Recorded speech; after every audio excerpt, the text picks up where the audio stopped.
Hey everyone, welcome to the Massage Business Blueprint Podcast, where we help you attract more clients, make more money, and along the way, improve your quality of life. I'm Michael Reynolds. I'm Allissa Haynes. We're your hosts. Welcome to our show today. We're glad you're here. Allissa, I see you're on your treadmill desk, bopping along there.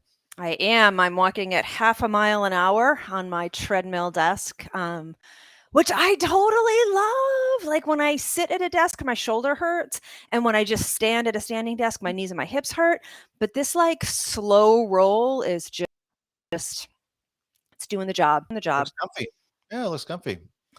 All right. I purposely did not put anything in what are you reading this week because I'm intrigued by yours. I want to hear more about what you've got going on here. Yeah. So our friend Alexander, who is, I think, in Iowa, he sent me this wonderful link the other day. He has started working for the VA, the Veterans Administration, whatever, hospital, something.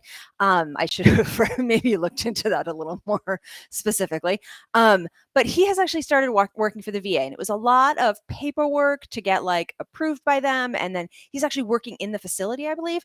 And I talked to him a little bit throughout this process, and then he sent me the other day a link for all the VAs that are looking for massage therapists full time, some of them.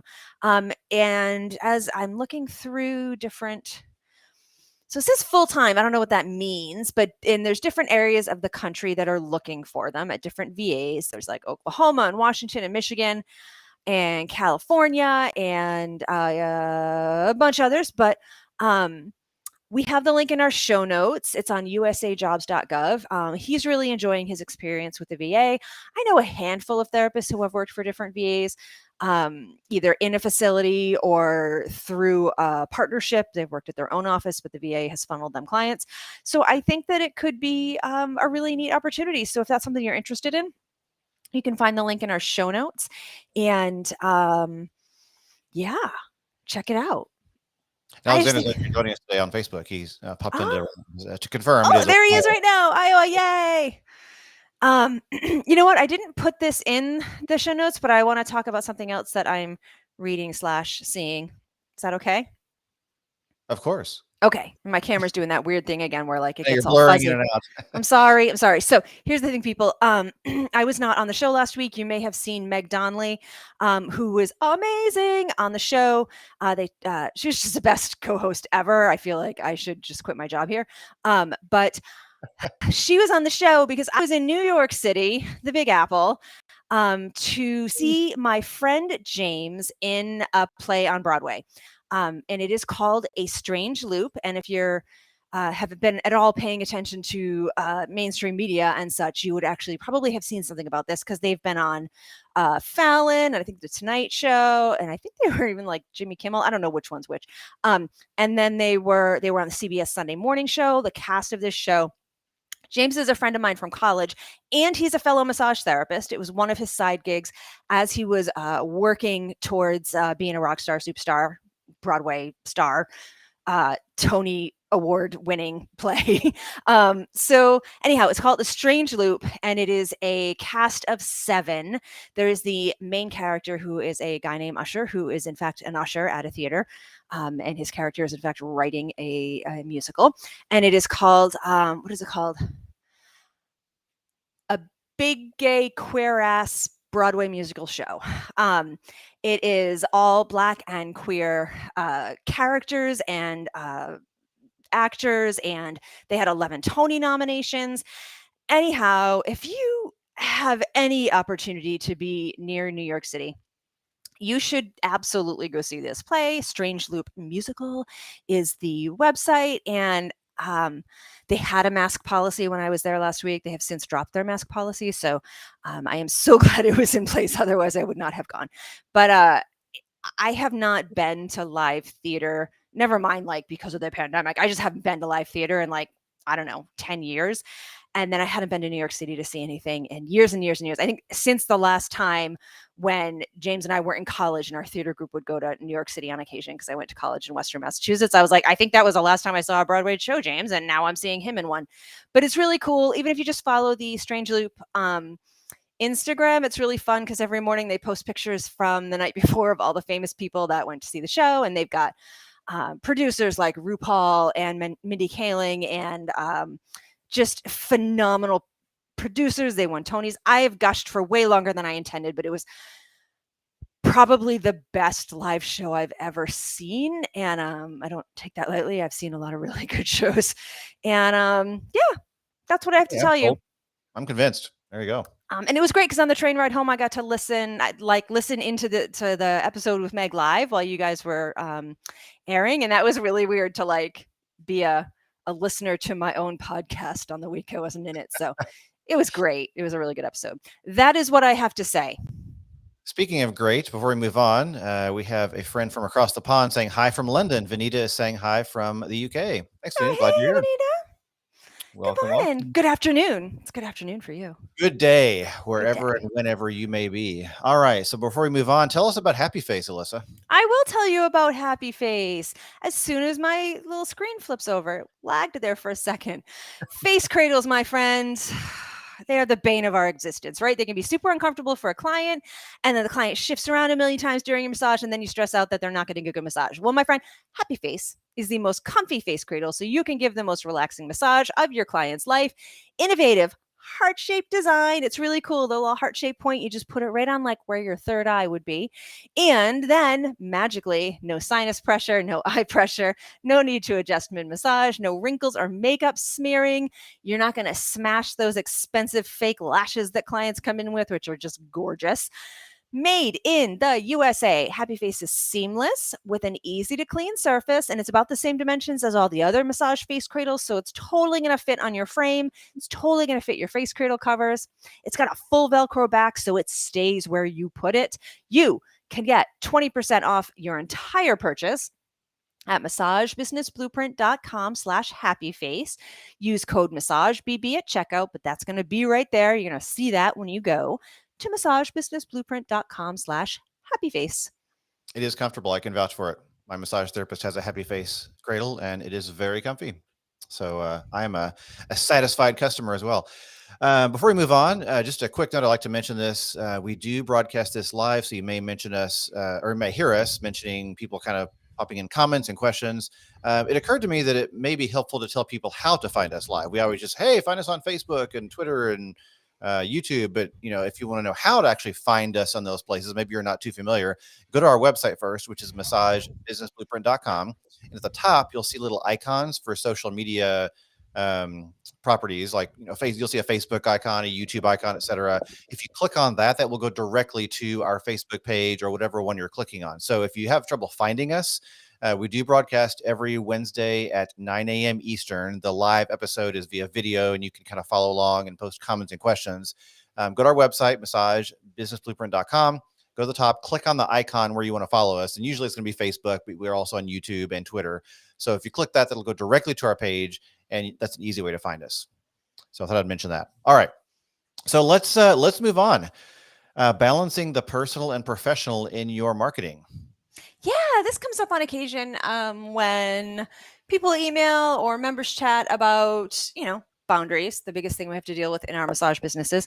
But I want to give a few, kind of a once over and then a few examples about how to determine what you share and what you don't share. So it can be a really tricky balance when you're running a one-person show, right? Because you are your business. Your personality is going to directly and dominantly feature in your branding and vice versa. So it can be a little tricky to figure out like where your business ends and begins and where you and your personality and your life and your private life ends and begins. And if we think about that in terms of what you share with clients and what you don't, it can be a little easier to work through the different factors so that you can feel comfortable with what you share about you as a human that can help your business grow and also help you connect genuinely with your clients. And also like what you keep private so that you still have privacy, so that you still feel like you are a human separate from your business. You don't feel too sucked in or violated if you share too much accidentally. And I'm talking not just about like what we share online, like that default to like social media nowadays, but like what you talk about in person with clients, the bits of your personal life that you choose to share in conversation with clients is probably even more powerful and relevant than what you share online. So please know that we're talking about the broad scope of how you communicate with clients and what you choose to share about yourself or not. You are your business. In our one-person massage shops, we are the totality of our business. But that does not mean that all of us should be entirely present in our business. Not every part of me is present in my business. So what I mean in that is that I might share that I frequent the coffee shop across the street from my office. I might share that I am part of a book club through my local library, but people do not need to know. I'm trying to think about something private that I might do for just myself. They might not need to know that I go to a knitting group 2 towns over because I purposely don't want anyone to know me there, or that I choose to go to CrossFit 3 towns over because I don't want any of my clients seeing how bad or how out of shape I'm going to be at the beginning of that. So like we get to choose what we keep private, hopefully. I mean, we can't always choose, but we can try. So when you're thinking about what to share and what not to share, and the parts of your life that you make available and known to clients or potential clients, what are we thinking about? We want to think about what is relevant to my practice. So, local business connections, places that I spend my money as a consumer in the same area, region as my own business, that's relevant. I can share about that coffee shop. I can share about the yoga studio if I'm comfortable. I can absolutely share about the new Thai restaurant down the street. I may or may not want to share about the mental health therapist I see. Maybe I don't want a bunch of my clients going to my mental health therapist, and that's legit. So, what's relevant is that I spend my money as a consumer when I'm trying to connect with people who are going to spend their money with me when they are a consumer. Certain life experiences that are directly related to my work. This could get a little tricky. This is a landmine, but I am in physical therapy for some shoulder stuff. I am absolutely going to want to share with my clients how much I love this particular physical therapist. But, and we're going to get to this in a minute, I'm not going to share it with them right away because I don't want clients to necessarily know that I'm in physical therapy because I don't want them to not schedule an appointment because they're worried about me overworking and hurting my shoulder. But it is a life experience that's directly related. What is another life experience that could be directly related to my work? I only put one example in there and I'm regretful of that now because now I'm like, I think when I was prepping this on the train last week, I was like, I'll think of something between now and then I didn't. But if you have, okay, so here's a good thing. If you have a kid, so like I live with a kid who's autistic and they are in a program, a social group program that is really good for them. It encourages them to be themselves. And since I work with a lot of parents of kids with various disabilities and support needs, it is super relevant that I can talk to your clients about how about this group that I go to. I'm sorry, Michael froze for a second, and I was worried that I also froze. Did you still hear me? Still here. Okay, Yep, good. we're good. So it's really like relevant to my clients and potential clients who are very often parents of kids with disabilities that I utilize this resource for my kid and it goes really well. If my kid was someone who really needed a lot of privacy, I would not share that. So what's relevant to my practice? What are the privacy thoughts around that? And that kind of jumps us right into your own comfort and exposure with privacy. If you have family and or close friends who you do a lot of things with, and they are very private people, you should not be posting a picture of your dinner and your friend on your business's social media, even if you went out and you want to share about that local restaurant. If your family or friend that you are with is someone who really wants privacy, you need to be respectful of that. So keep that in mind. Your own comfort with exposure and privacy regarding where you are and are not located at any moment in time. I might go out to dinner, but I don't want to post at the beginning of my dinner, because if I got clients who are a little less hip with the boundaries, I don't want them showing up at the restaurant where I'm having dinner to say hi, or the coffee shop. I want to post the next day, or at least several hours later. So if you're someone who doesn't want to be intruded upon and you're concerned about boundaries of some of your clients or potential clients, posting after the fact, being respectful of the privacy of whoever you're with. Another factor to consider is your own lifestyle and how it could relate to your business. So like my life involves, a social group for kids with autism. That is relevant to my practice because I work with a lot of parents, kids with disabilities. But what if my lifestyle involved illegally racing cars? That is an activity that I probably should not, when you're doing things that are illegal, or if you're smoking lots of pot in a state where that is not yet legal, or you're doing any kind of activity that might make clients and potential clients feel you are less trustworthy, that you have questionable judgment, you should probably not share those particular kinds of activities. That's just a good idea. And it's not rocket science. And yet, I see all the time massage therapists posting pics of smoking pot in a state where it's illegal, which no judgment, I'm cool with that. But if you're doing that on your business/personal account, if those accounts are mixed, like my Instagram's kind of mixed, maybe not the best idea. You also, if your target demographic is, let's say, people with complicated health conditions who are very much involved in medicine and medical environments in the United States, you might not want to be posting super uber hippie, let's drink this mate and smoke this something or other and have some kind of spiritual trip.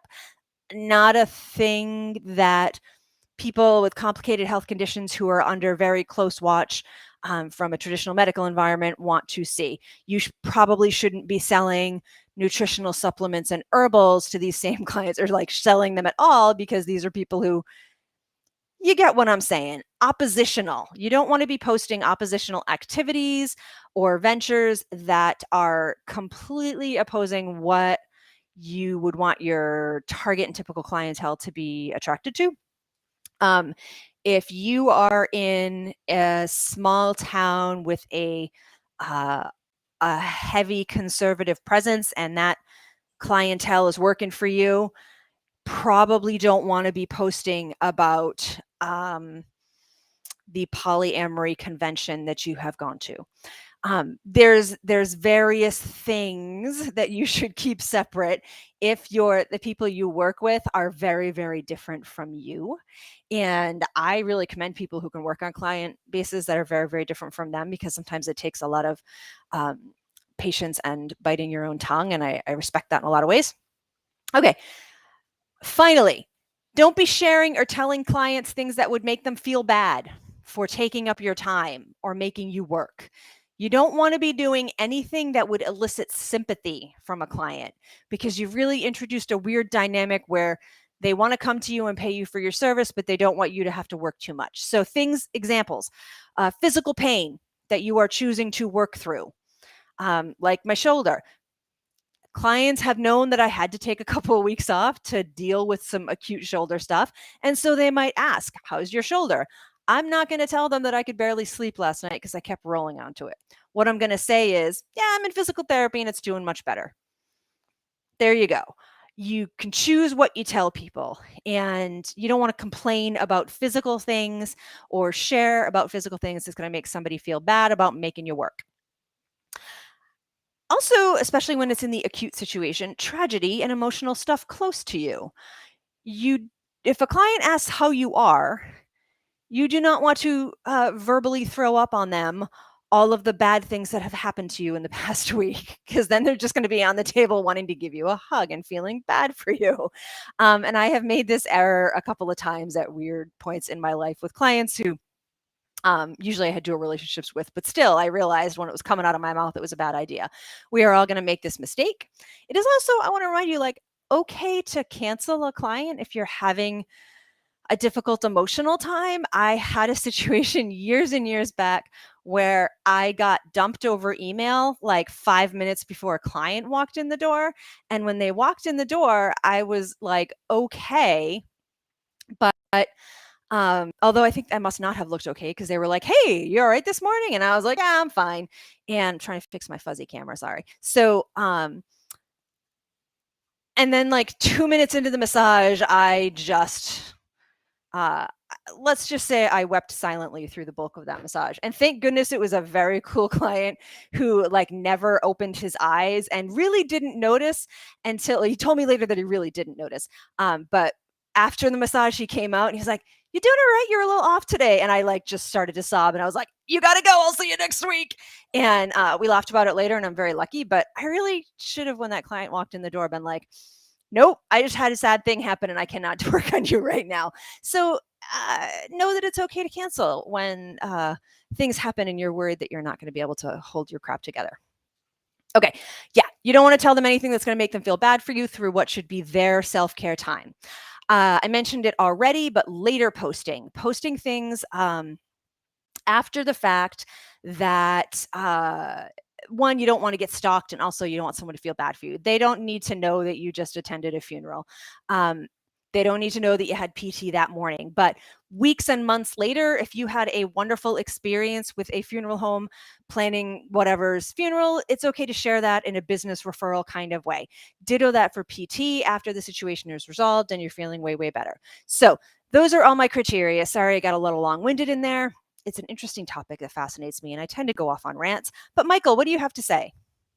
Yeah, I just think we're all constantly navigating this and learning to navigate it. So I know we've talked about it before, but it bears repeating, because I think we're never going to stop having challenges with navigating this topic of the personal professional boundaries. So thanks for sharing these thoughts. Good stuff. I am going to go to our comments. We have a few more comments coming in from Facebook. Jose from Puerto Rico says hello. Thanks, Jose. Glad you're here. Jose. And Marcy shared a good morning also from Facebook. Hey, Marcy, glad you were joining us today.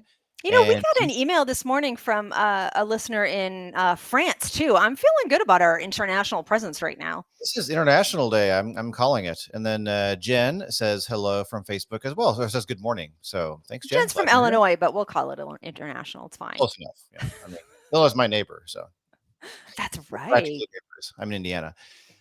All right. Let's just take a moment to appreciate that we love our members and listeners so much that a lot of them, we know where they are. I knew Alexander was in Iowa. I know Jen. Alexander, and I'm sorry, I just gesticulated and my treadmill unplugged itself. Your technology is just falling apart today, isn't it? This is indicative of pretty much how I have struggled with every task I have tried to accomplish in the last 3 weeks. Let's say your internet is flaky, your camera is fuzzy, your treadmill desk is dying. And I couldn't get out here early enough to move the treadmill and actually sit in my chair. I will not do this again. I will make sure that I have the treadmill out of the way moving forward for recording times. Well, let's just take this moment. I am in a very weird time in my life with multiple challenging situations in front of me and on top of a regular workload. So I do not have my crap together like right now. And I think just acknowledging that I do not have my crap together has been extremely helpful, because I am able to say to people, yes, I can do that thing for you. It's going to take me a little extra longer because I do not have my crap together. But learning to say that, and you know what, Michael and I had a meeting with somebody once, and they no-showed, and we emailed and we were like, hey, we thought we had this meeting, and the guy emailed back and said, I'm so sorry. I thought I had canceled everything on my calendar.